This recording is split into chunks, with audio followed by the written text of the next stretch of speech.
requirement for any sort of change requires the signatures of all three parties, then we'll just rename it. We'll call it the U.S. Mexico Trade Agreement. Now, what we're hearing from Canada's foreign minister or spokesperson for Chrystia Freeland saying that, in fact, she is headed to the United States to negotiate on behalf of Canada, possibly as early as late this evening, Monday here in Washington, or even Tuesday. The goal being possible agreement by all three parties by Friday, but that seems a tall order, given the fact that the discussions between Canada and the United States have essentially broken down to the point where the U.S. trade representatives were focusing solely on Mexico. And so this has to be looked at as an achievement, certainly, by the U.S. president in terms of delivering a campaign promise, particularly to American workers, American farmers. But at the same time, it's not a done deal just yet.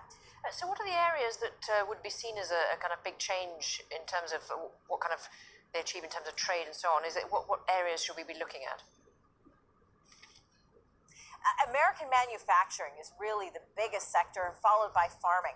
In terms of manufacturing, Lauren, you have to remember that that was the lifeblood of America in terms of manufacturing cars like Ford and Chevrolet.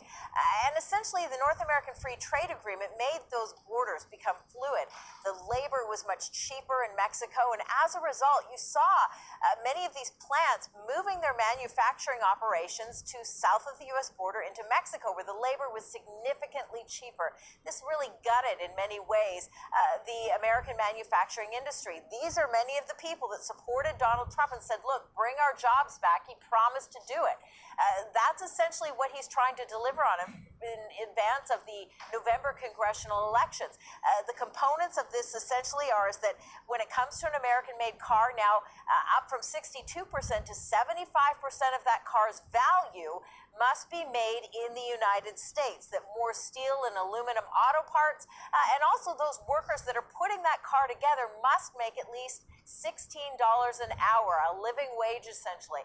So if these manufacturers are going to continue to operate in Mexico, this could also benefit the Mexican worker, but the goal is to bring some of these jobs back, to make this a more American-made cars actually made in the United States. So that's going to be the big victory with regard to Donald Trump's support base. Kimberly Halkett, thank you very much. Let's find out what the view is in Mexico. Our reporter John Holman is in Mexico City for us. So what's the reaction been there? Well, I think in that call that viewers would have seen in the last news hour between the Mexican and the United States president, there was a disconnect there. They were both talking about each other in very friendly terms. You wouldn't have guessed that they've been locking horns over Trump's proposed wall and politics for the last couple of years. Trump was calling the Mexican president special, and the Mexican president was praising his political will. But in terms of Canada and the fact that NAFTA, as it stands, is a trilateral deal, the Mexican president repeated a few times in that call, hopefully Canada can now come on board in the next week. President Trump, as Kimberly said there, was a lot more looking at the bilateral deal, maybe doing a separate deal between Mexico and the United States and Canada and the United States. That's the way it's been throughout this process. President Trump's been repeating that a lot, and Mexico and Canada have both been keen that this stays as it is, that all three countries remain in this deal.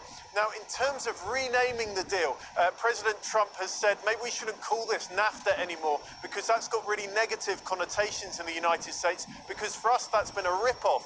He might be surprised to know that south of the border as well, NAFTA has a lot of negative connotations. Mexicans themselves don't see themselves across the border as the big winners of this deal. As President Trump has said, there's a lot of small-scale farmers, especially in the dying Mexican countryside, that's really said that NAFTA was the nail in that coffin. So Mexico's had to make some sacrifices here, probably.